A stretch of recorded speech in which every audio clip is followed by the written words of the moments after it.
नमस्कार दोस्तों, स्वागत है आपका आज की वीडियो में।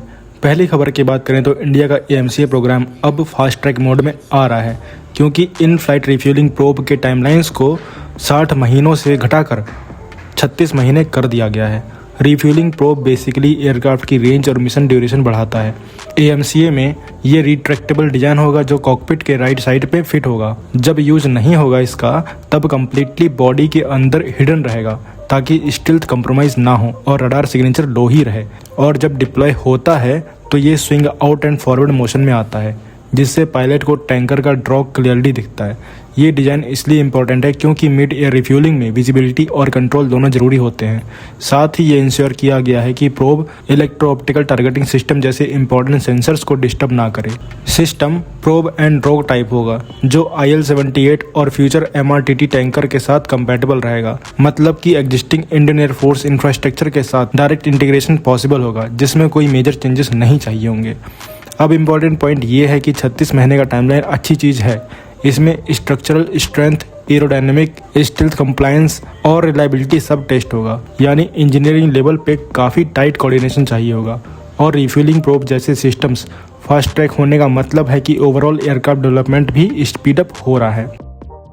अगली खबर की बात करें तो GE एयरोस्पेस ने इंडियन एयरफोर्स के साथ एग्रीमेंट साइन किया है, जिसमें इंडिया में ही F404 IN-20 के लिए एक लोकल मेंटेनेंस हब सेटअप होगा, यानी वो इंजन जो तेजस को पावर करता है।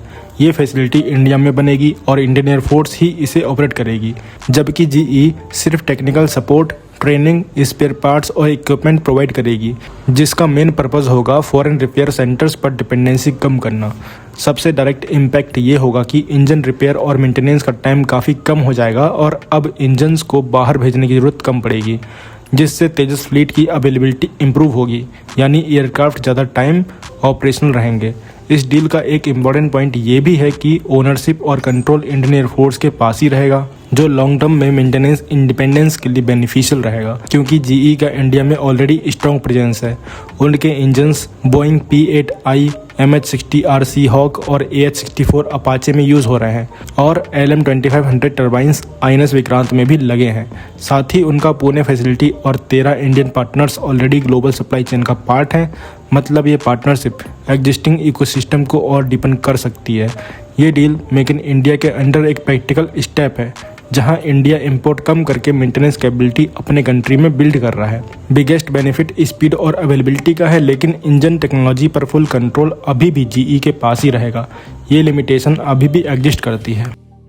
अगली खबर की बात करें तो इंडियन आर्मी ने MP-ATGM यानी man portable anti tank guided missile को प्रिक्योरमेंट के लिए क्लियर कर दिया है, जो कि DRDO ने डेवलप किया है।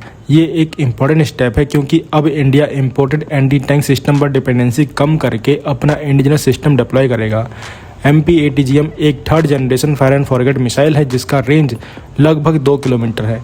इसका मतलब सोल्जर्स टारगेट लॉक करके मिसाइल फायर करेंगे और तुरंत पोजीशन चेंज कर सकते हैं, जो बैटलफील्ड में सर्वाइवल के लिए बहुत इंपॉर्टेंट होता है। ये सिस्टम स्पेशली क्लोज कॉम्बैट और हाई इंटेंसिटी एरियाज के लिए डिजाइन किया गया है। इसमें इमेजिंग इंफ्रारेड सीकर यूज होता है, जो डिफिकल्ट कंडीशंस में भी टारगेट को एक्यूरेटली आइडेंटिफाई और हिट कर सकता है। पर एक कंसर्न वेट को लेकर था, मतलब कि सिस्टम थोड़ा हैवी है, लगभग 2 किलो एक्स्ट्रा, जो इन्फेंट्री के लिए चैलेंज हो सकता है क्योंकि already soldiers heavy load carry करते हैं। फिर भी आर्मी ने इसे अप्रूव कर दिया। प्रोडक्शन भारत डायनामिक लिमिटेड करेगी, जो ऑलरेडी मिसाइल मैन्युफैक्चरिंग में एक्सपीरियंस्ड है। इससे सप्लाई चेन इंडिया के अंदर ही रहेगी और प्रोडक्शन स्मूथ रहेगा। तो MP-ATGM इंडक्शन से आर्मी की एंटी टैंक कैपेबिलिटी स्ट्रांग होगी और मेक इन इंडिया को बूस्ट भी मिलेगा।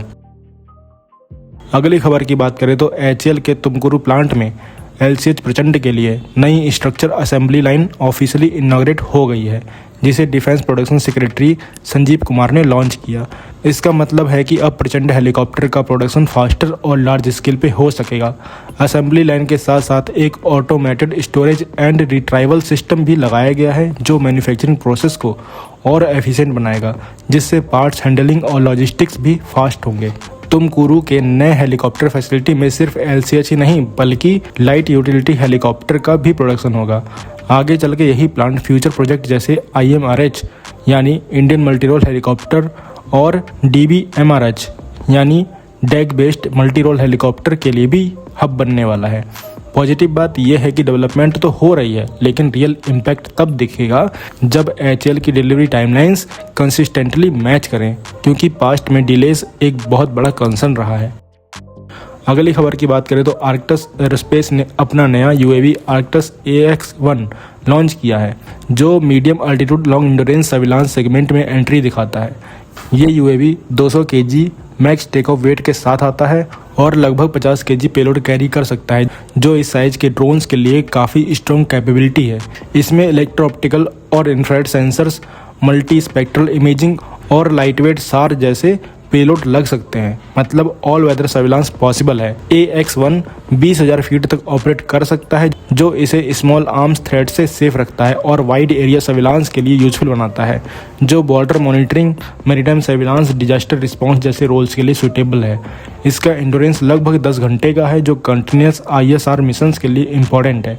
मतलब एक ही ड्रोन काफ़ी देर तक एरिया में सर्विलांस मेंटेन कर सकता है without frequent replacement. Design side पे ये high aspect ratio wing use करता है, जो फ्यूल एफिशिएंसी और स्टेबल लॉन्ग ड्यूरेशन फ्लाइट के लिए होता है।